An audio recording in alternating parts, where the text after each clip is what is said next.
live. Good evening, everyone. Welcome to a new edition of Real World News TV. I'm one of the co-hosts, Reggie Kearney, along with my other co-host, Sharon Tappett. And I see our executive producer is still with us, Tony Breelove.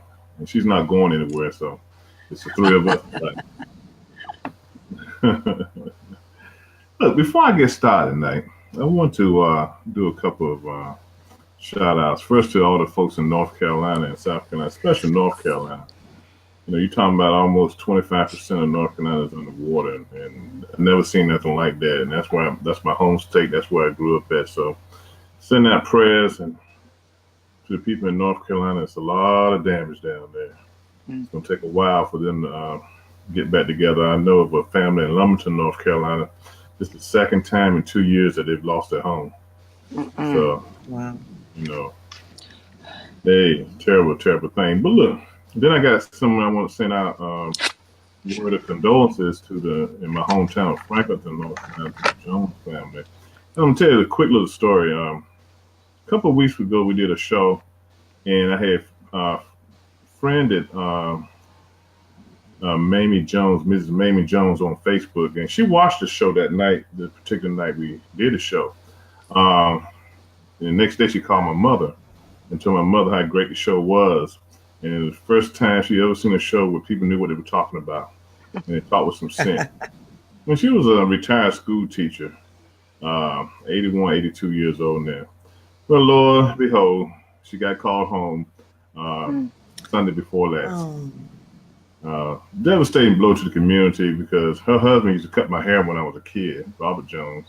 And a lot of the kids, people in my age group, I think she was Jay's first grade teacher.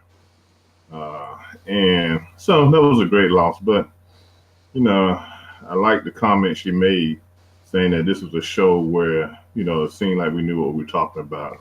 It made sense compared to all the other shows. So I just want to send a shout out to the Jones family. Okay, well, our prayers and our good thoughts are with them. Yeah. Thank you. With the family. Yeah. Okay, what's going on in the world today? Supreme Court picks Brett Kavanaugh. Who is that guy anyway? I think we still don't know who he is. But very simply put, and we're going to discuss him tonight along with some other issues. If he's selected to be a member of the Supreme Court, it's going to change the face of the Supreme Court. Maybe for the next 10 or 15 years. First of all, he'll be there for at least 40 years, you know, if nothing happens to him just because of his age. But we got a lot of more movement that's going to take place in the next 10 years. And depending on who's in the White House, they'll have the opportunity to replace those justices. But in the short term, there could be a lot of damage done if he's selected to the court just because of his views, which pretty much haven't been brought up in the hearings and everything, but you see news reports of how this person really thinks. And believe me, he's no fan of the African-American community and probably other minorities, okay? And we have to realize that. And we have to realize that with this swing, with this vote and the swinging of the Supreme Court to a more conservative court, you will find a lot of things that we fight for may not pass muster with these guys, okay, when it comes to voting rights and civil rights. And so we might either be stuck or we might be going backwards, okay? So we want to discuss those issues tonight, along with myself, Sharon, and Tony, to shed some light on them, try to make some sense out of what's going on. So Sharon, what do you think about this whole debacle? Oh my goodness. Well, first of all, there's so much to say, but I'll start with this. You know, I find it another glaring example of hypocrisy with the Republican Party. You know, first, they refused to hold a hearing for Merrick Garland because supposedly the reason was because he was nominated about 237 days before an election. Now they're running full steam ahead to nominate Kavanaugh 50 days before an election, who's been accused of sexual assault, demonstrably shown to have lied under oath multiple times, only turned over roughly 4% of his records, and was nominated by a president who is under investigation. I remember when we first started this show, the Republican and the evangelicals were trying to claim the mantle of morality in this country. And I don't see how they can still try to make that claim with supporting Sessions, Trump, Steve Miller, now Kavanaugh. I mean, it's just a huge steaming pile of bullshit, and it's offensive, and it's anti-American in its extreme. In terms of Kavanaugh, it's unfair. I mean, on the face of it, I want to discount him automatically because he's nominated by Trump, and as we've seen, everybody that Trump has nominated has either been someone of ill repute, someone who's pled guilty on some charge or another, ties to the mafia, ties to Russia, or what have you. I don't think there's been a single pick that he's made that didn't have questionable morals, ethics, or lied under oath, or did something illegal. So on, prima facie, I want to discount this man automatically. Putting all of that aside for a second, disassociating with him with Trump and trying to gauge him on his merits alone, it's very difficult to make an honest and educated assessment on the limited amount of information that we're getting. Again, going back to that comment about only 4% of his records have been released, which is contrary to the process to begin with. So this shouldn't be going. I mean, they shouldn't have even gone forward with the farce of a hearing and an interview for this candidate until all of the documentation was up front so that it could be vetted by those people on the committee. Now, that said, at least 3 people on this committee are the same people who were on the committee during the Anita Hill debacle. Right. So, right. It just, there's so many questions here. Are they going to be swayed by the, for lack of a better word, popularity of the Me Too movement? Are they themselves going to find themselves backed into a corner because they so aggressively pursued Democrats and independents and other people they didn't like the moment there was a hint of impropriety or an accusation of sexual misconduct? If they were to follow their own script, they would have to discount this man. So it'll be interesting to see how they move forward. If Mrs. Ford does get to come and testify before a hearing, if it is investigated by the FBI. What I find really disgusting is the hair trigger response from the right and almost, and other people in between to immediately discount her. It is in our best interest to believe in the integrity of the process and the integrity of the candidate that they're proposing sit in the Supreme Court. So it should be in their best interest to allow her to testify, to vet this, to sort of go through the process of making a determination whether or not these allegations are true or false. I tend to believe in them because I don't think that this man has a lot of credibility on what little information we've seen so far. I mean, they've already proven he's lied under oath. Well, the thing is that, and you know what, I'm really glad that you brought up the contrast of the Anita Hill events. And this was what, 29, 30 years ago? 1991. Mm. Yeah, 29, 30 years ago. Here we are again. And I mean, because we can start there. All right. This is part of what would have or might have been discovery had all the documentation been brought to the table before we have even gotten to the point where we were with Kavanaugh last week. Mm-hmm. So now you've got to put things on hold because of their lack of providing information, not only to the process, but to the American people. Now you're put back on hold. But I'm so glad that you brought the Anita Hill hearing up. I was looking at some of the coverage from that hearing, and I didn't realize how brutal that hearing was until just recently that I looked at it, because of course, time has passed, and 29 years ago, 30 years ago, that would have put us, 30 years younger, where we really did not, I don't think, mentally or emotionally processed what were going on during that hearing. Now, here we are with this, is she a professor? I think she's a professor. I think she's a psychologist. Psychologist or doctor, something. Now, here we are 30 years later, after seeing Anita Hill being brutalized in that hearing. And are we expecting to see the same thing with this woman, last name Ford? I can't remember her first name. Are we expecting to see the same thing for the sake of putting someone on that bench? Well, it's interesting. The Republicans are some of them are trying to make the case that, this should be discussed behind closed doors while the proceedings move forward, which brings up another issue.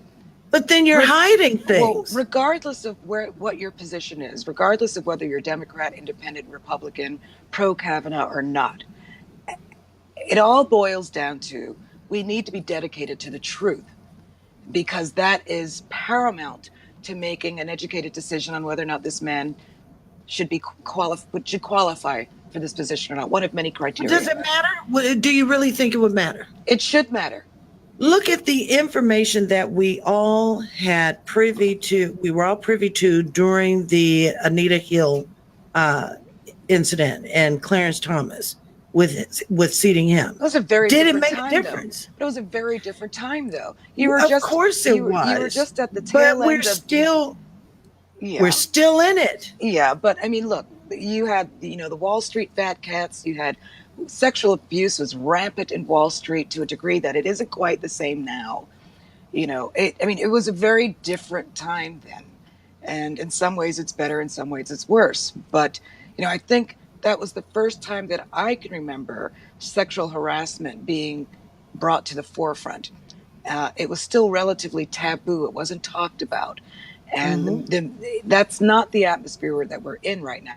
We're almost in the polar opposite, where you've got people making genuine claims and false claims. But what I was going to say earlier about the truth is that should be what's driving the process with respect to that topic alone, not expediting going through a hearing, going through the process of getting him nominated and elected, then figuring out the truth when it's too late and he's already in office, and then trying to get a Supreme Court judge out of office, which I don't know has ever happened.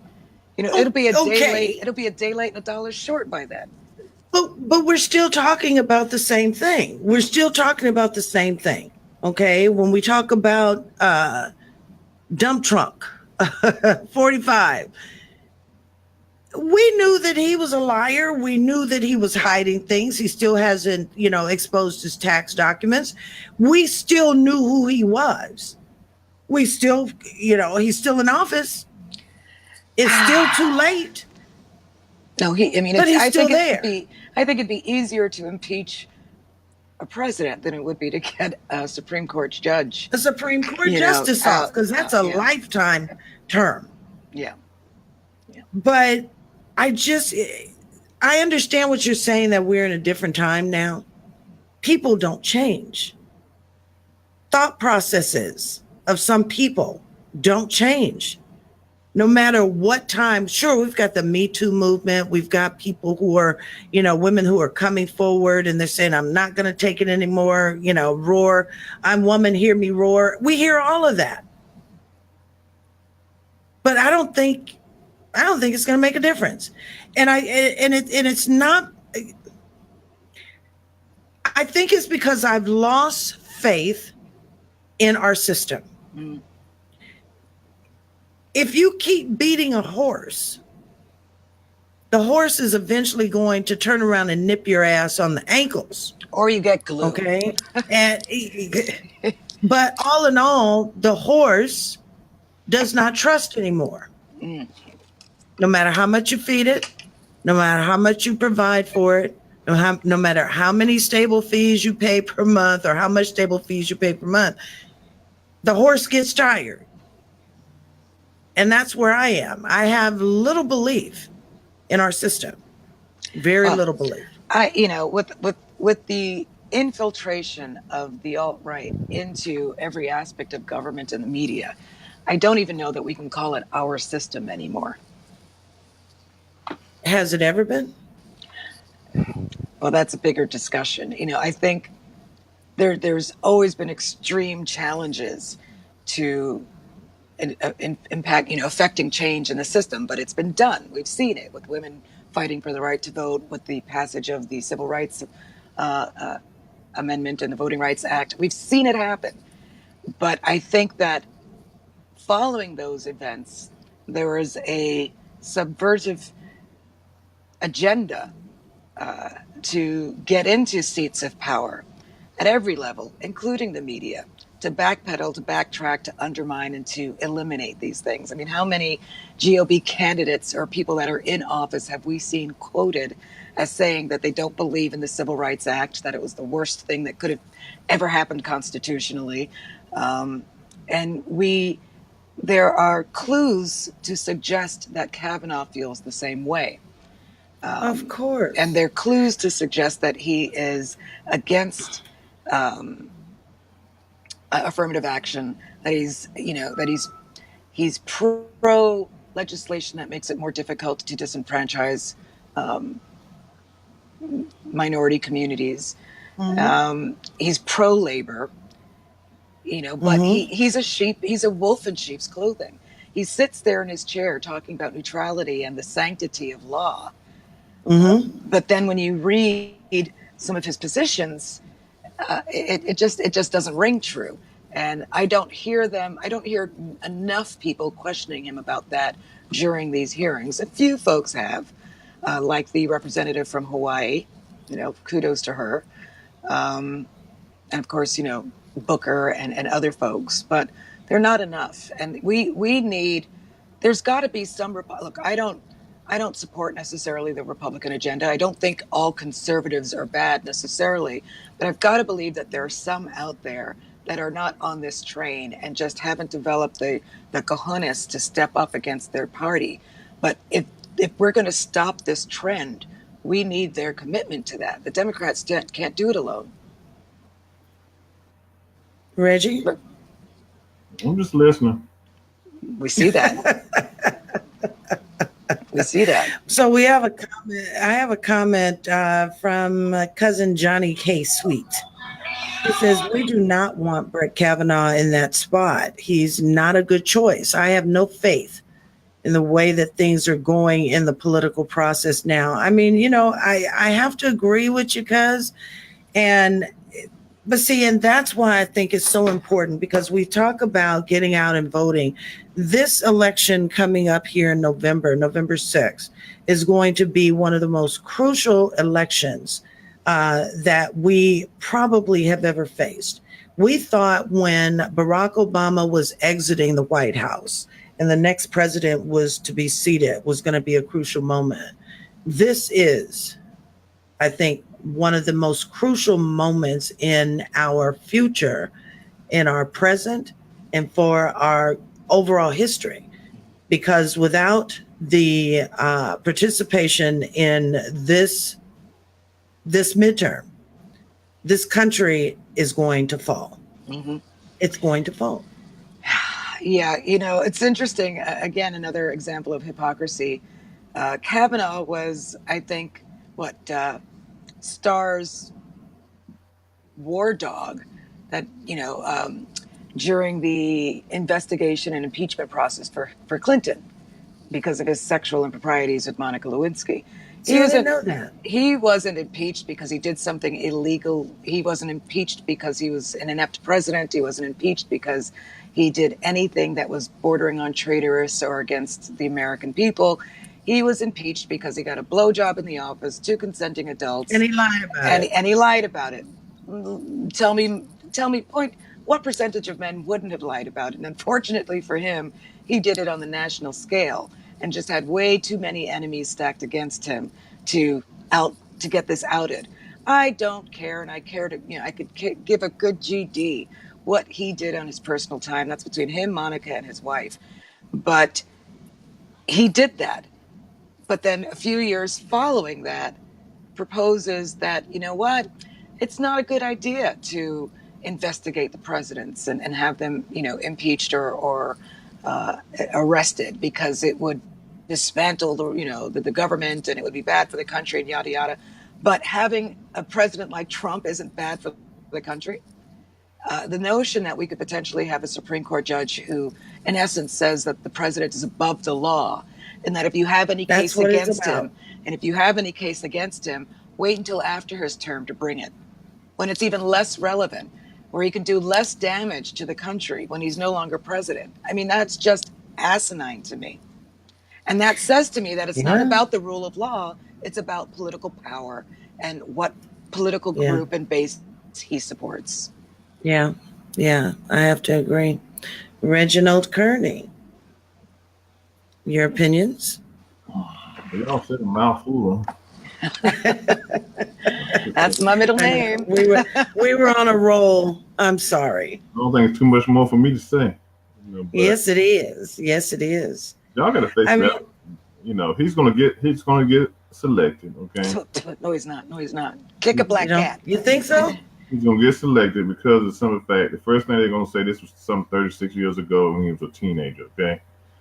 They're gonna say he can change. Okay. Secondly, you got to remember, this is 45's world right now, okay? And the Republicans are going to do everything they can to make sure that his pick gets into office, into the judgeship. Third, this is midterms, okay? Yes, he doesn't mind for it to take another week or two for the midterms until November 6th. Thing is, these guys are running for office again. They're not going to lose their seat because they didn't vote for the person that he wanted in office, okay?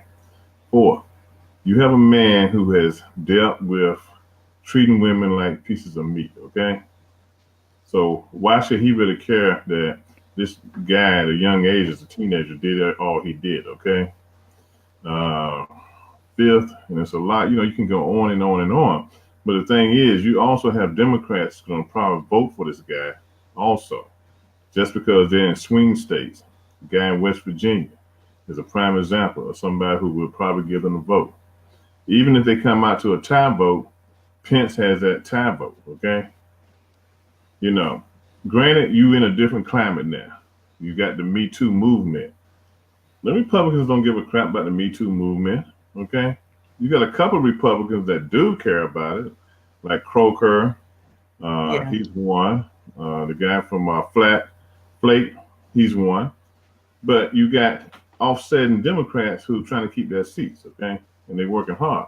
So you're going to have a mixture there, okay? But I think the thing's going to kill the first off, the lady Thompson, she hasn't even acknowledged the fact she has an invitation to come to D.C. on my day, okay? But here, her lawyer says she's going to be there, but she hasn't said she's going to be there. They're playing out these Anita Hill tapes, okay? And she might be afraid that if she comes to Washington to testify in front of this group of guys, then she could probably be the same way. She's going to go through the same scrutiny.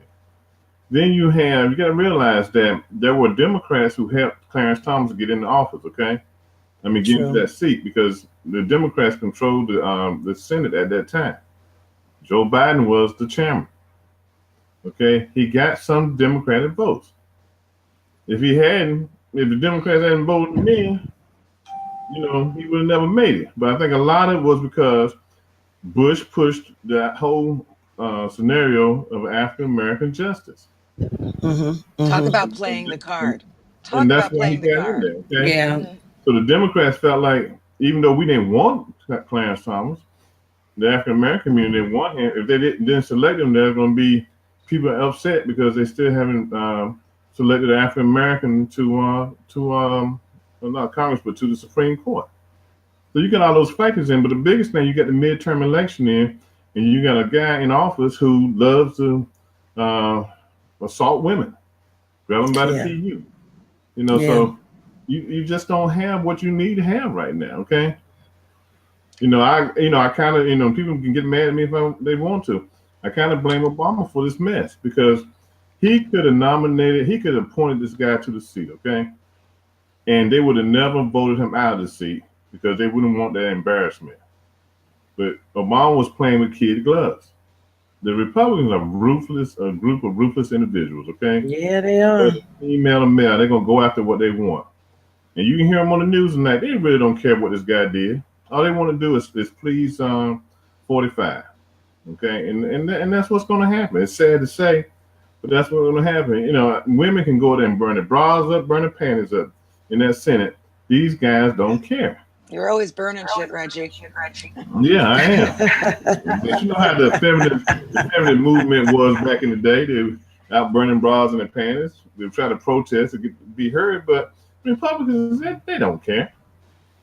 Because the thing they're trying to do is put somebody in there that's going to keep us from voting, okay? So how do you think that is? I mean, because we're talking about voting and civil rights.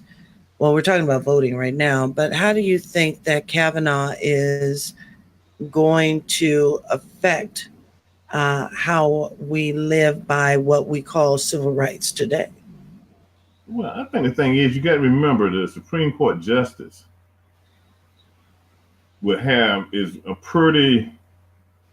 he's pretty middle of the road, okay? He can go either way.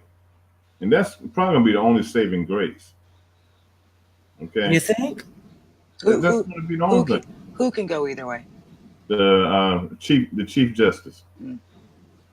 It's interesting. I Really? read something that said that on one case with respect to racial discrimination, he did rule that a single utterance of, like calling somebody the N-word or some, racially disparaging comment would constitute creating a hostile work environment, and that federal courts should be reminded that that would be contrary to the Civil Rights Amendment. And I was scratching my head when I read that because I thought, on the face of that, I want to say, that was a good ruling.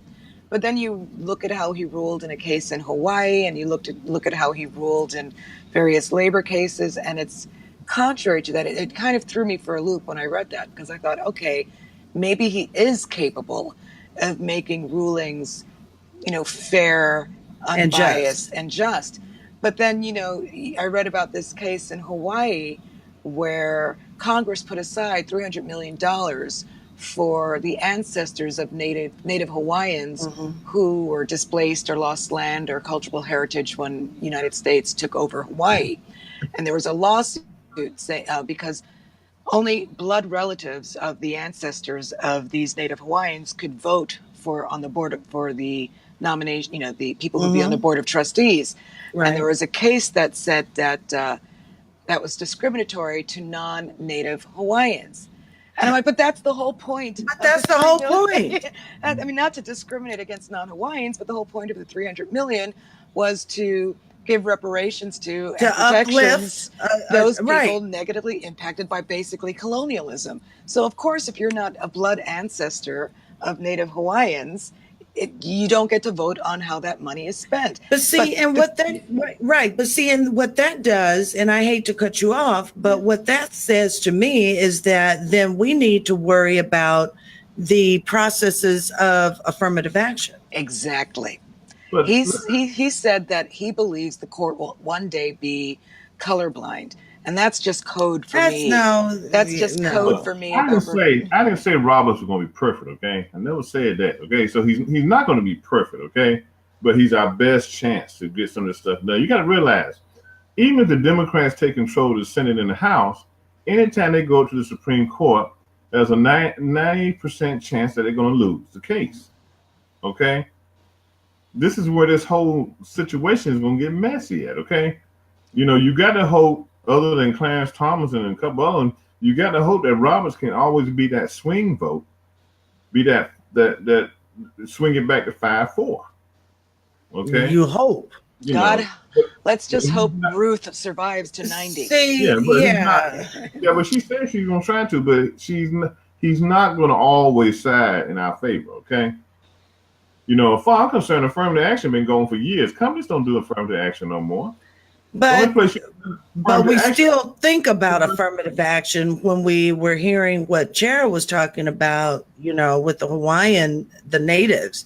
I don't even think about it no more because it's not being used. It's most relevant in colleges. It's most relative in institutions. It's not relative like in everyday life. Yeah. But if our students would wake up, they can see they can get the same quality education at HBCU as they can at a white university. Okay. Yeah. Well, it's not like they're lacking for people to apply to HBSU. Well, they're not, but the best and the brightest are always trying to go to the Ivy League schools, and then when they get there, somebody call them a nigga. Exactly. Okay. Exactly. Things are changing. Okay. Yeah. We have to fight hard for what we get now. Okay. Those borderline red states, the purple states, the people have got to go out and vote in the purple states. That's where the difference is going to be made at. Yeah. We got some good, but then we don't look. I was reading an article. I haven't posted to my website yet. It was in the Rolling Stone magazine for on January 24th, and it says how the GOP rigs elections. With a combination of gerrymandering, voter ID laws, and dark money, Republicans have tipped the political scales in their favor. Would it be enough to keep Democrats from claiming victory in 2018? Because that's what they do. And the Democratic Party is a sissy party, okay? I'm sorry to say that, because they haven't stood up and fought for the rights of the people, okay? They have allowed the Republicans to run roughshod over them, okay? And they're getting away with murder. They're putting people in these Republicans in these red states that are the Secretary of States. They're doing everything they can to make sure African Americans don't get to the poll. And the federal court system ruled with Georgia, ruled against them. Board of Elections in that county in Georgia was almost 100% African American, and told them they couldn't close these polling places. They've been using them for years, and all of a sudden they want to close. That's the kind of mess they're doing. Yeah, I agree. But back to Kavanaugh, I guess the big question is, are we going to see the Judiciary Committee and other people in elected office actually do their job? Or are we going to continue to see this farce of democracy? I think we're going to continue to see the farce. Yeah. Or I should say the bullshit. Well, it's interesting that they're even faking the funk. It's interesting that they're even making an effort to seem like they're going through the steps, but then they do something obvious like only present 4% of the documentation. I guess they figured if Trump could get away with getting elected without his taxes being vetted, that this guy could get away with only showing 4% of his records. Okay. Look, check this out. One of the guys who's mayor is in California. Black guys in California, Georgia, one of those two places. Georgia. He graduated from Harvard Law School, okay?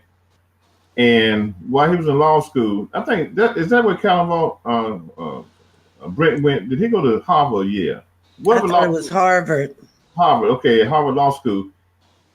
This guy, young black man, him and a group of others, because Kavanaugh was so good to them while they were in school, have sent a letter of recommendation to the courts, to the Senate Judiciary Committee, stating how great this guy was. That's another problem you have.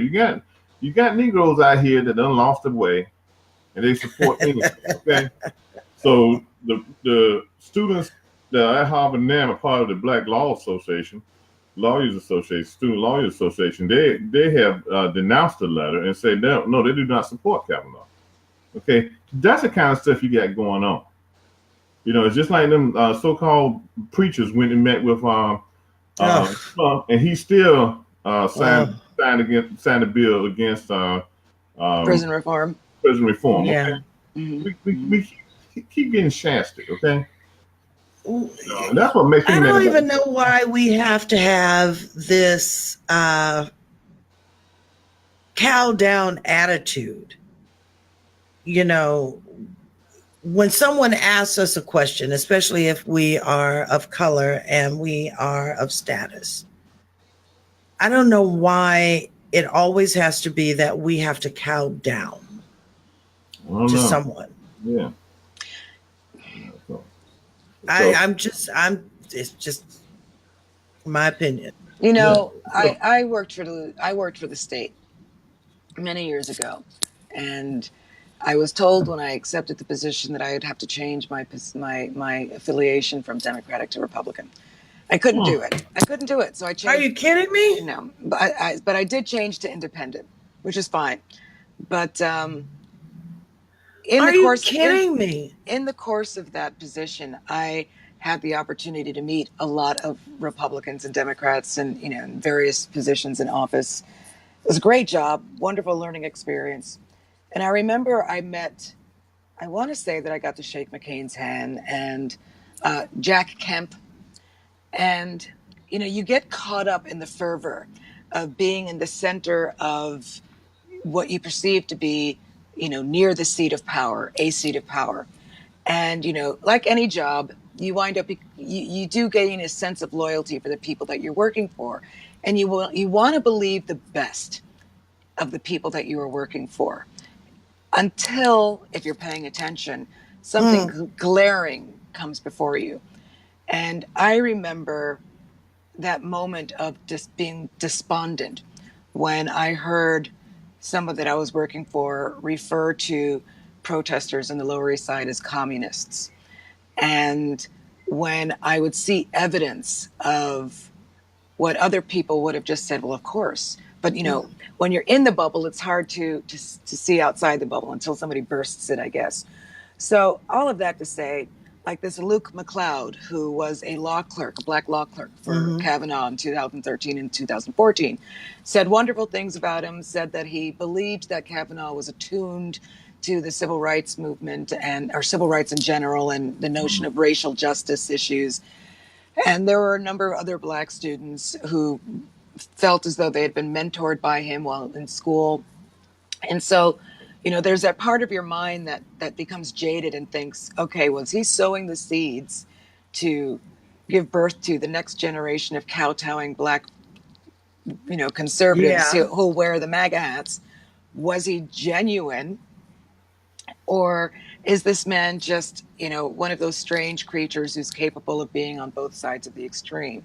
It's just really strange. And I don't know that all of these black students or law clerks or peers start out from the position of wanting to kowtow and, join the right. But I think after a certain amount of time, either there's no choice but to hitch their wagon, or they've just had so much of the Kool-Aid they can't see the difference. But, everybody when they get a job in politics, they get, what you call a rabbi, the person above you in statute who carries you along, who helps you move forward up the ranks in politics. And it's a strange breed to see what happens to these students who go into politics and then turn, like you say. Well, Omarosa was a good example of one, okay? Right. I think she was born bad. I'm sorry. I don't believe that. A good example. But you got to understand, with Kavanaugh being put into this position and being put on the bench, they're putting him there for a reason, okay? To push back on Roe versus Wade, to push back on affirmative action, to push back on these on labor laws and voting laws and things of that nature. And they already know going in. I don't care if the Republican, there's a Republican who's a saint to the African American community. These guys, the Supreme Court essentially is going to run the government until it gets swung around again. Okay, that's who's going to run the government. Yeah, you got You got 45 in office, you got Congress, you got the Senate, but the Supreme Court is going to make decisions that affect our lives every day. And that's what they're using this guy for. Yeah, and we're going to see a rush of new cases go before the Supreme Court if this guy exactly if this guy wins. Exactly. Hobby Lobby's all over the place. Yeah, that's I agree. Why they want to get him in office before midterms. That's why it's a big push, because they really want him in office by next week, because week after next the Supreme Court fall session begins. So that's what they're trying to do. They need so that. do you think? Sorry. I am so tired. So do you think that this diversion with this sexual harassment case is going to delay enough? You don't think it'll be enough time to delay before the midterm? He'll be sworn in next Friday, okay? Oh God, no, God no. Because let me say, you take them old fogies that were on the judiciary committee when Anita Hill came along. When Anita Hill, These guys, one guy was saying that was 36 years ago. That's what all they see is 36 years ago. They don't see a woman coming forward and spilling her heart out and saying, "Look, I've had nightmares for 36 years."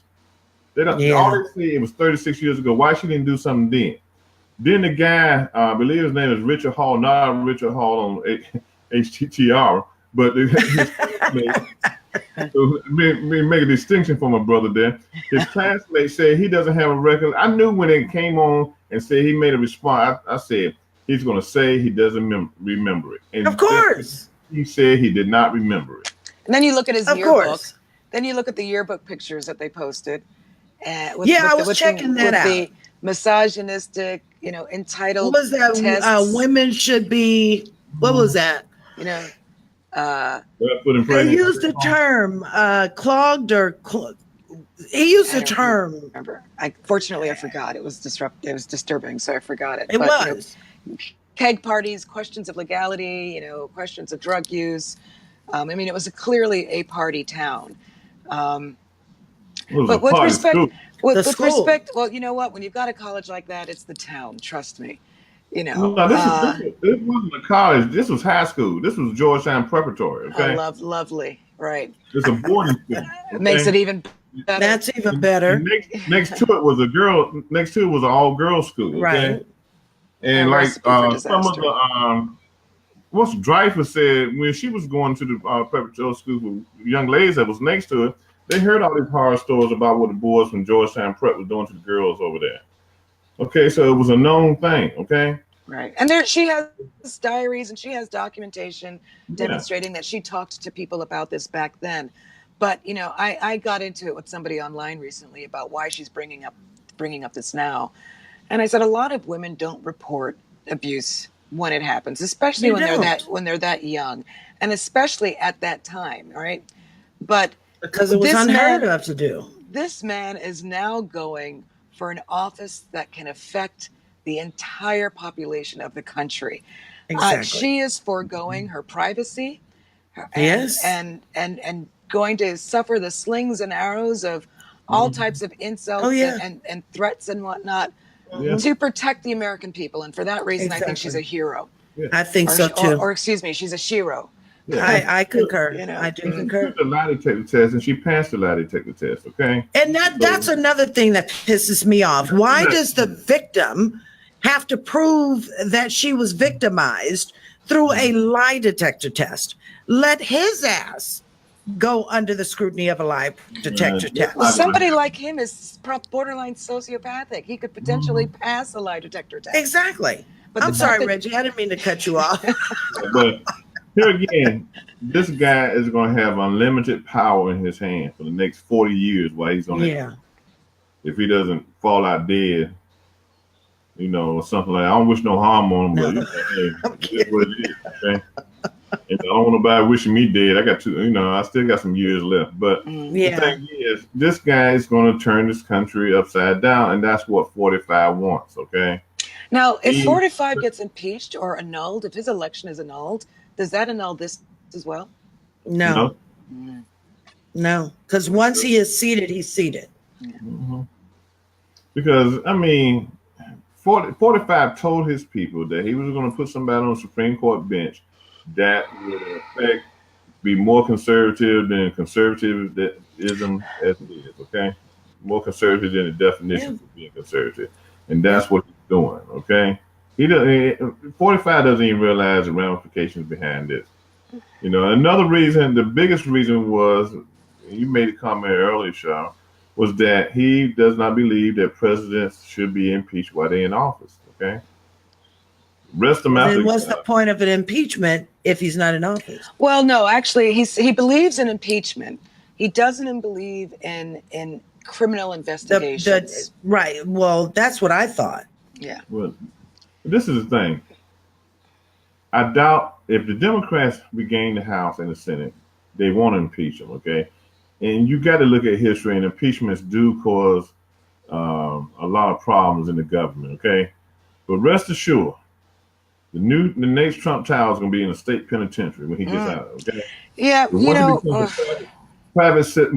he becomes a private citizen, that little old 74-year-old lady up in the state of New York who's working as a special counsel in the state of New York, she's going to tear his butt up. Yeah. He will leave the country and go back to, the fatherland. He'll go back to Germany. He'll try to go back to Germany and they won't have him. But he's going to Russia. Because I'm going to tell you. So he can bend over for his buddy Putin. Oh they're going to tear. It's a lot waiting for him when he gets out of office. Oh, it's going to be a whole lot. A whole lot. His children going to be in jail, and he's going to be on his way to jail. Yeah. So that, that's one reason, I kind of don't worry about it a lot, because I know 45 at the end of the day is going to get his. If he don't get it in office, he's going to get it when he get out of office, because he doesn't know what's going on with none of his businesses. He's already working on trying to rig the 2020 election. Yeah. The Russians do that. Through whatever means. Let me ask you guys what you think about the latest, because I think we've got about, looks like 13 minutes left. What do you guys think about the latest on 45 releasing documents of the investigation? Which investigation? Which investigation? Of the Mueller. Russia investigation. Yeah, a Mueller investigation. Look, making them, His name, his name is in any of those reports. So all he's doing is a PR, using for PR. Okay. Okay, but doesn't then that make him part of it? I mean, he's now putting his own name out there in the negative. He's so confident. He's smart. He don't listen to his lawyers. He's not smart, okay? Okay, so this is my thought, and it's my thought alone. If he was to make these documents available, isn't he now putting the people at risk that have already been cooperating with Mueller, saying basically it's like a threat? I'm putting you out there because you didn't do this, that, or the other. Is it the same? No, I think that he's just trying to leaves them unprotected. I mean, the jig is up for them already anyway. And, in some instances, they've gotten, what do you call it? They've made agreements. They testify and they get off. They testify and they get minimum jail time or minimum fines or what have you. I'm not worried about them. And whatever they've got coming one way or the other, whether it's through revenge from Trump or, legally, dispensed justice from the system.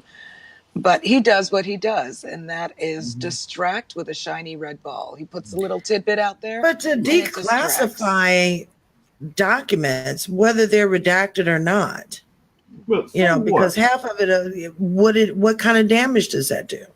Somewhat. Like they said, Mueller is 1,000 light years ahead of Trump right now. Like they said, they don't know what Mueller has up his sleeve right now. Okay? I just wish he'd hurry up.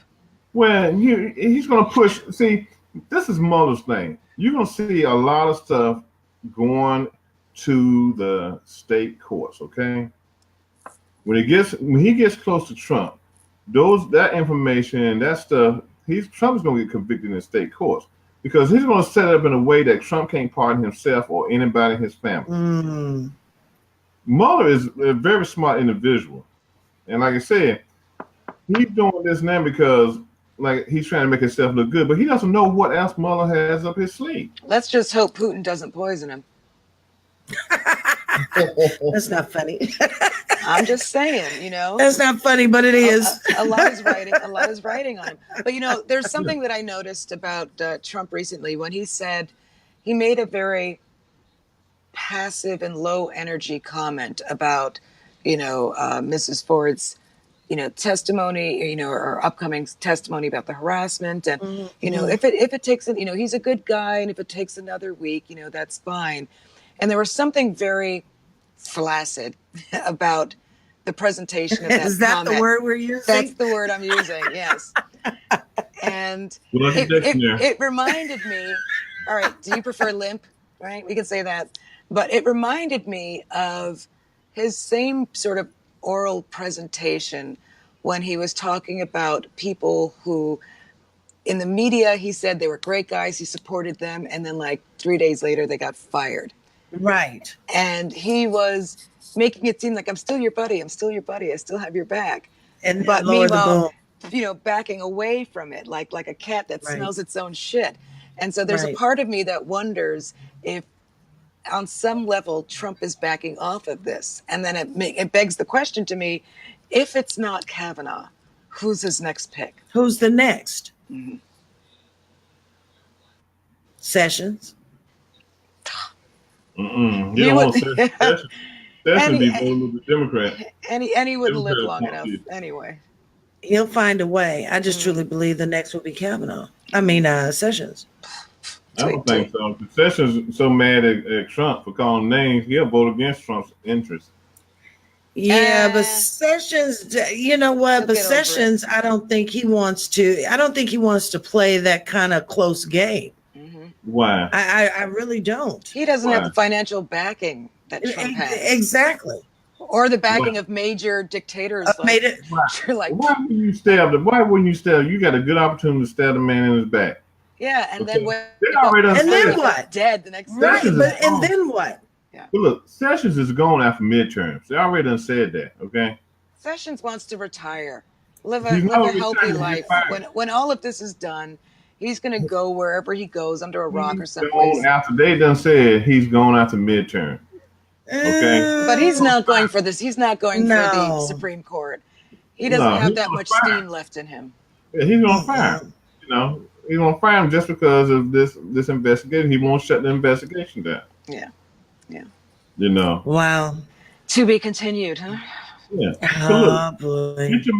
You get your man in court who you want as a justice, okay? You turn around, you fire Sessions, you put somebody back in there that's going to be favorable to you. They're going to shut down the Mueller investigation. You can't get the Supreme Court to do anything because if anything they do, they're going to side with you. You know, he's protecting himself right now, and he's doing everything he can protect himself. The only thing that can keep him from doing what he wants to do is the Democrats getting control of the House and the Senate. Well, we seem to be doing all right so far in these recent primaries and elections. Yeah, the polls look good, but what the voting machines going to look like after the night? You know, going to be missing voting machines, and 20 years from now, you're going to find the voting machines in the bottom of the Hudson River somewhere. Some chads somewhere, yeah. Yeah, New York's probably going to be a Republican state, you know? Oh, I was so driven. I was so tired the other day, and there were people handing out, you know, voting flyers in my neighborhood. And when I was on my way home late from work, I thought, God, I'm tired. But, you know, with all the pulpit preaching that we do on our show about voting, I've got to go do my duty. So I sludge over and, you know, there's no lines or anything like that. And they can't find me in the books, only for me to realize, duh, this is the Democratic primary. I can't vote. Shit. So, a little anxious. You know, a little anxious. Yeah. That's the one frustrating thing about being an independent. And honestly, you know what frustrates me about the system is that I understand being affiliated with a party, but I don't understand not being able to vote in any election because of your party. I should be able to say that, of the two people who are nominated and the only two parties running in my state, I feel like I should be able to vote one way or the other if I want a Republican. Because when you vote for president, or when you finally go and vote, you can vote whichever way you want. Right. So I don't know. I'm of mixed minds on that, but it was a little frustrating. I wanted to give Nixon a shot. Yeah. That's a party decision. So you had to fight within the Republican or the Democratic Party to get both of them. Exactly. People have been trying to do that to get them to say, look, you can vote during primaries, and which you should be able to vote during primaries. It shouldn't be a closed. Yeah. You know? And that brings me to one of our earlier shows from 2 years ago, nearly 2 years ago at this point. When the Green Party lost and the Independent Party lost the ability to actually run, they were supposed to start working on their ground level recruitment from that moment on. And you don't hear a peep from either of those parties, have you? You still see some blurbs come up from Bernie every once in a while. Right. But there's no groundswell of movement from another party. And so once again, they're going to do what they do every year and every election, and that's show up at the 11th hour and pull votes from the two parties that will likely only be able to run. Yeah. Right. You know, but what they should be doing is working now. Sorry, Reggie, go ahead. They're always the spoilers, and then after the elections, they don't work. They're trying to make the party stronger. That's what. They go away from the next election. I agree with the notion of creating more parties, but they need to start last year, 2 years ago with that. And you don't need money to start with that process. Just get your people on the street preaching. You know, print stuff at home. It can be done. Yeah. I agree. All right, we've got 3 minutes. Who wants to close it out? Reggie. Because we cut him off all night. I feel guilty about that. Yeah. I don't. Baby daddy just want to go burn shit up. That's what I want to do. We've talked about it, and we just got to see how it's going to play out. You know, it's not going to be pretty, but it's something we got to live with. You know, something we got to live with. Yeah, I like Chera. I just wish that Mueller would hurry up, because I'm ready to just, act a fool when I see them cart his ass off. I really am. Yeah. And, even if Pence winds up in office, he will only wind up in office for the remainder of Trump's term. Exactly. There's no guarantee that he would win another election, because he would have to run in 2020. I'm perfectly fine. Yeah, I am too. Getting Kavanaugh out and getting Trump out. Let Pence do the rest for the next, year and a half, and call it a day. Because there will be a quiet 2.5 years. No, it won't. It will. I'd rather keep Knucklehead in there instead of Pence. Are you serious? Yeah, y'all want to go back to the cotton fields. Don't put Pence in there. You think you're right? On there. Where you think we headed with Trump? Pence is worse than Trump. Okay. That's a good show. Maybe we should do that next week. You think Pence is the worst person that can call himself a Christian than anything else? He's the worst evangelical person you will ever want to meet. Okay. I don't doubt that. Yeah, no, I don't either. We need to leave the village idiot in office and vote him out. Okay. But the difference about Pence is that he still operates within the system as it is now. And so go back and look at his record in Indiana as governor, okay? And then tell me if you want him to run the country, okay? So Al Brooks says you're right. I'm right, okay? So go back and look at his record in Indiana, okay? I think we should do that show next week. We better do it a secret. He might send some of his boys after us, okay?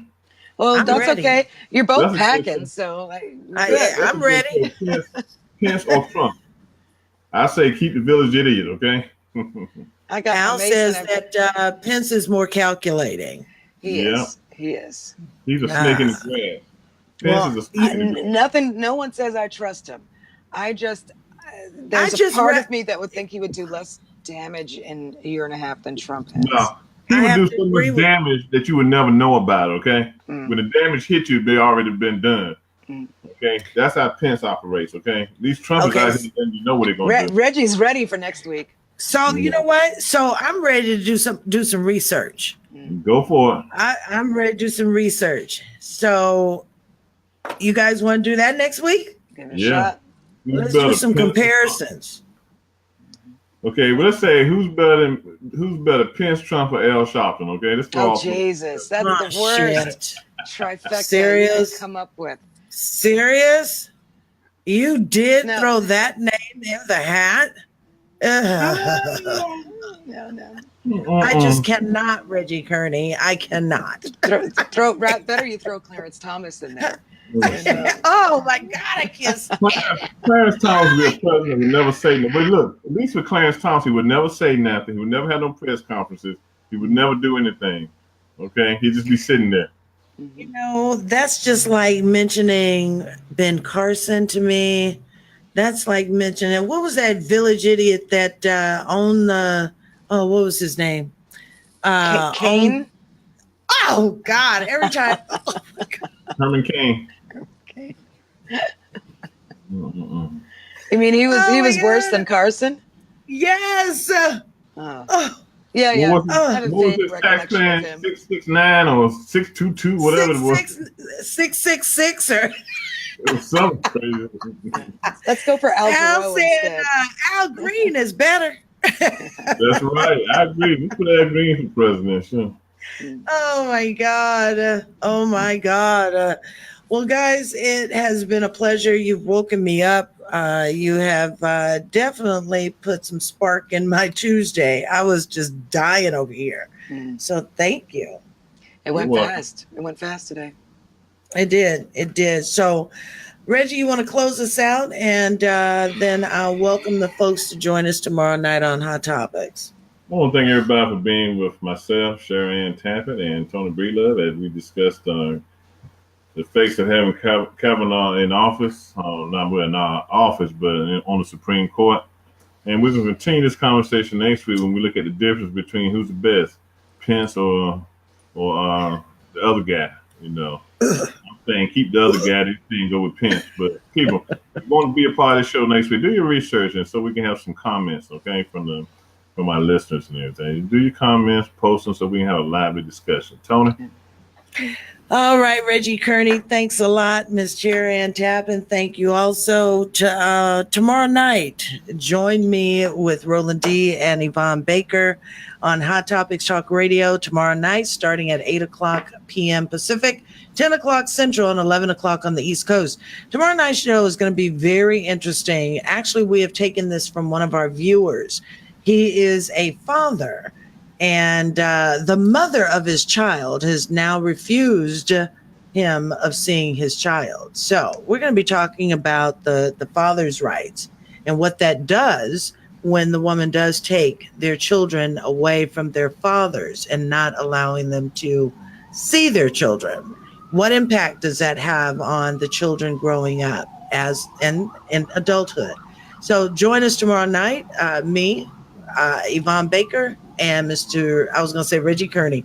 And same way you used Richard Hall.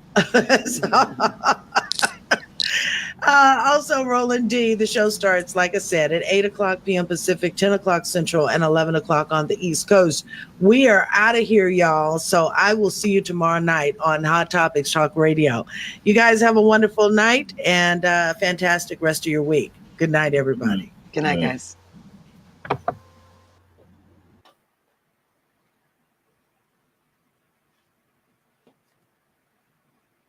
Real World News TV, you're now clear.